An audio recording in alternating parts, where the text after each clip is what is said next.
quilt top is huge. How am I ever going to get it basted? Stay tuned and I'll show you the whole story.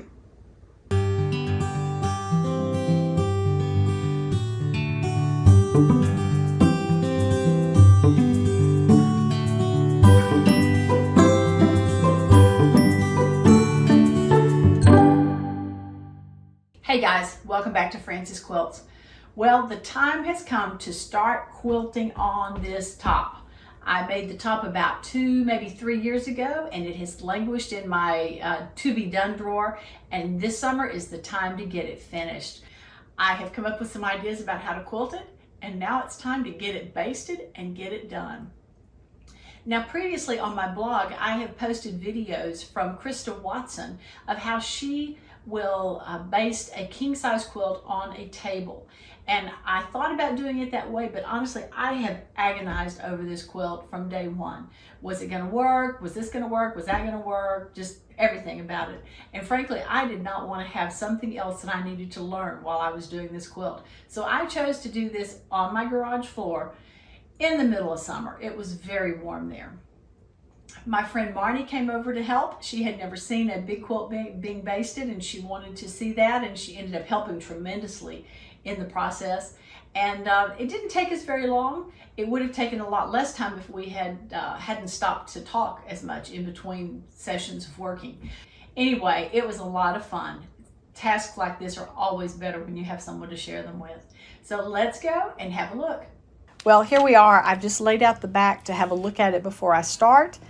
And then Marnie and I are flipping the quilt over so that the back side of the backing is facing up. The next step that I do is to tape down all of the sides and giving it a little stretch as I go. So I'm just using some masking tape, catching a little bit of the fabric, and then on the concrete as well.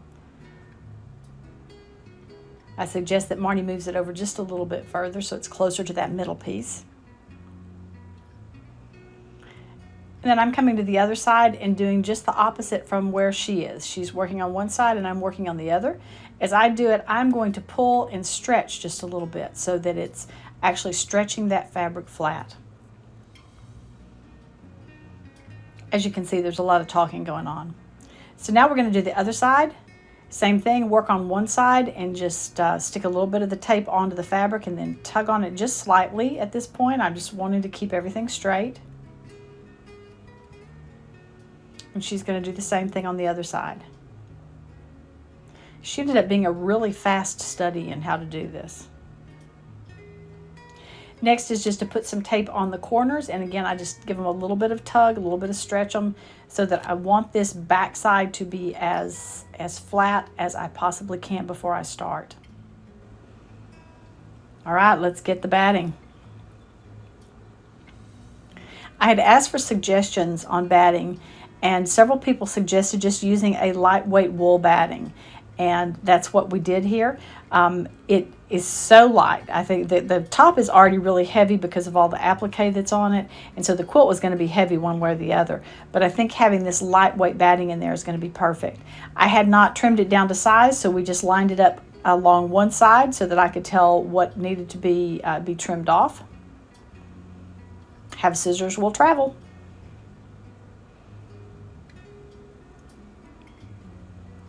And yes, I know this is boring, but you get to see all of it.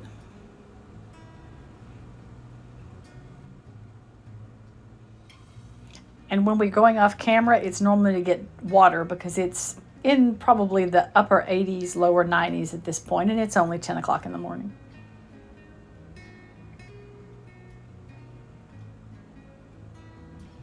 Now we're going to pull back one half of the batting so that one half of the backing fabric is showing up. And I'm going to take the spray baste. I use a 505, and I'm just going to spray baste. I'm going to put a spray down on all of this half of the back.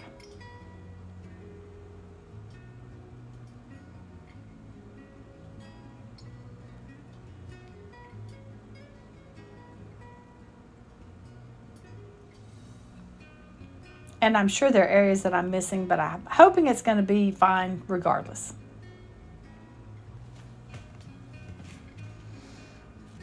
And I did use an entire can plus a little bit of basting spray doing this large quilt.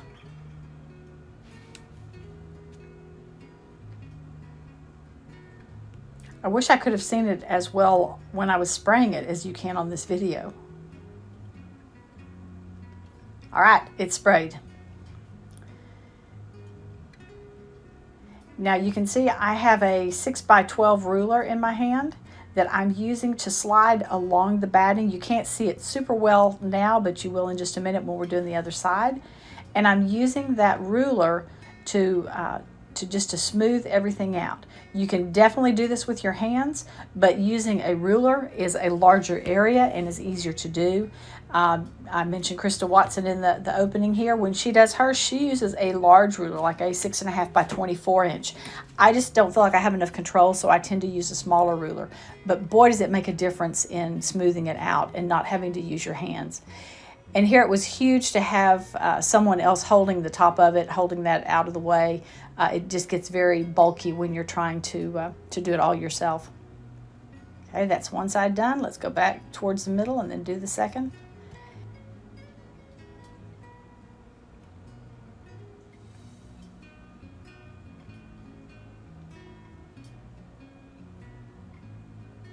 Okay, one half of the batting is smoothed down.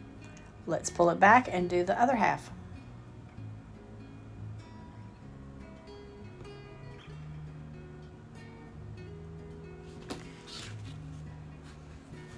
Spray first.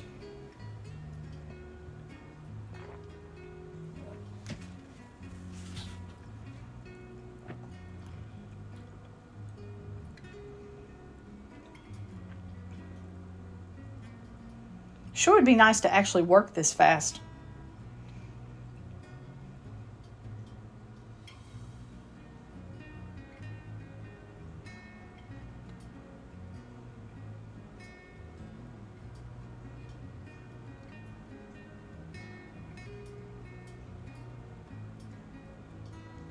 And having to pick a few little sticks off. That's one of the problems with working in the garage, especially if there's a little bit of breeze, is that little bits of debris will sometimes fall onto the piece that you're working on.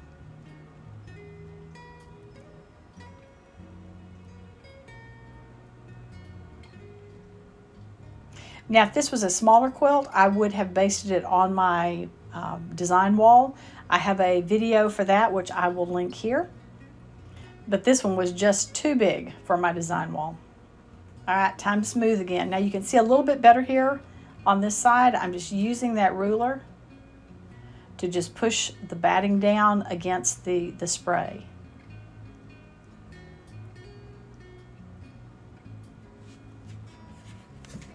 One problem I had with this ruler is because the wool batting is so fluffy, it isn't as textured as some of the cotton battings are, or some of the poly battings.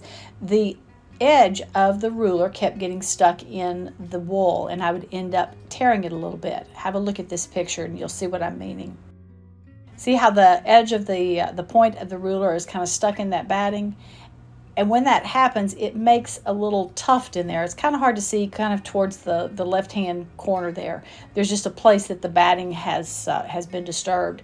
I fixed it by holding the ruler at the bottom. Rather than putting my hand in the middle, if I held it on the bottom, it really worked so much better.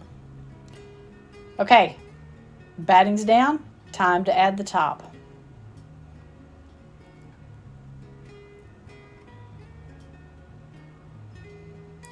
And this is the really fun part, when you start seeing this top laid out and ready to baste. One of the things that I decided is that because the back had a specific line running through it, I wanted to make sure that the top was lined up to the back as much as possible. I didn't want the lines on the back to be angular. I wanted them to run parallel with the lines of the quilt. So I marked that line on either side with some tape, and then looked at it and realized it wasn't quite in the center, so I marked another line just about 3 inches away from that first line, and we started laying it out with the idea of trying to make that point be sort of even with that marking that I had made that was the quote-unquote middle of the quilt.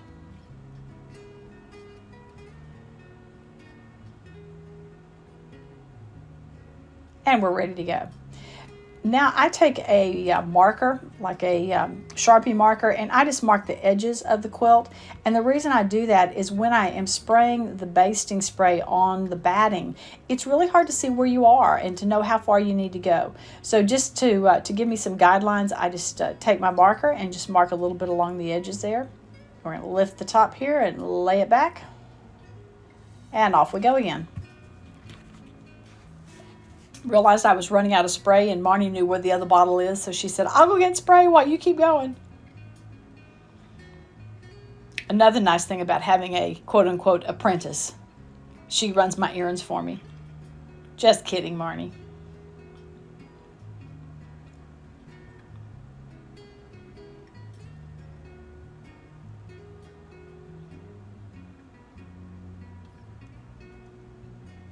I'm determined to get every little drop out of this bottle. And you can see it is much harder to see where you are when you're doing it on the batting than it is when you've got the backing fabric. And it's Marnie to the rescue. She's already shaken it up and it's ready to go.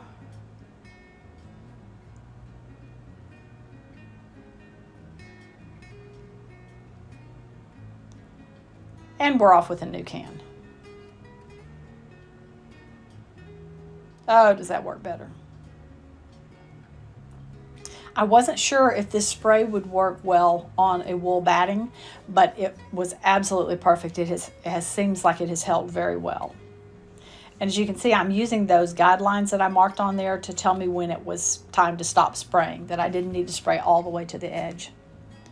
So down on my knees I go again. Marnie's holding it to keep it out of the way, and we're just using that ruler to smooth it down.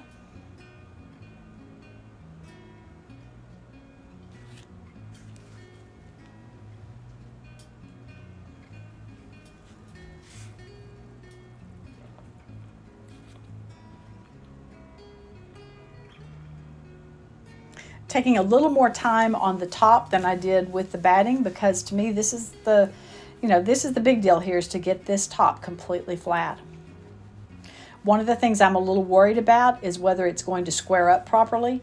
If you look at the edges, you'll see that my edges do not match, particularly that one right there that we're just laying down and fiddling with right now. But I had marked some lines with a washout marker just to see where I wanted my edges to actually be on the quilt. And I'm a little concerned that it's not going to square out, but we'll look at it in a few minutes and see if it did.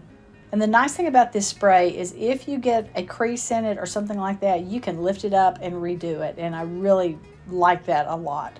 So now I'm laying down my 16-inch ruler just to see, and look, that square is going to work out nicely. Let's straighten that edge just a little bit. And let's come back over and try this other edge, and oh wow, that one looks good too. Okay, that's 2 down, 2 to go.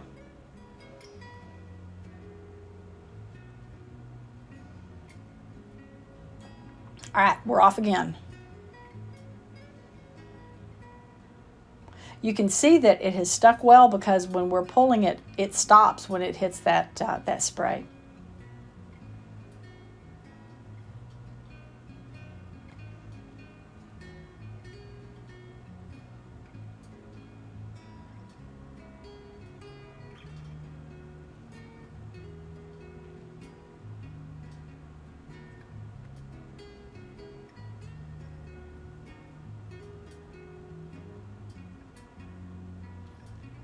Okay, spraying done. Let's get this last side smoothed out.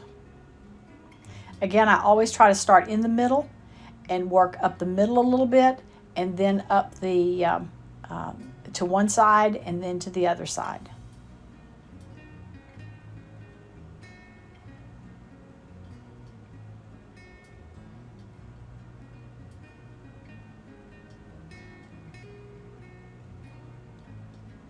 And I realize that I'm very fortunate to have a large garage that I can do this in. Again, you can really see when I'm doing that corner how it just works really well. So measuring both of these corners to see if they're square, and hallelujah, they are. So the final step here is just to take the scissors and trim most of that extra batting and backing off. Just leaving, an inch or so around the edge is all I'm wanting to do here.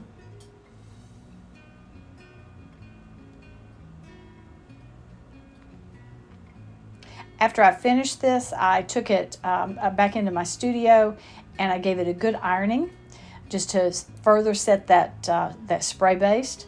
I then added a few safety pins along the edge. This is going to be several months probably in quilting, or at least a whole lot of sessions of quilting. And I'm afraid that as I roll it up and put it away and pull it back out and put it away and put it back out, that I'm going to end up having that top layer start to peel off. And I don't want that to happen. And I also don't want to sew around it, to stay stitch around it, because then those edges are set in stone. And if they need to move a little bit, they have to be available to move. So I just added maybe 5 or 6 pins, safety pins to each side, just to hold it in place a little bit more.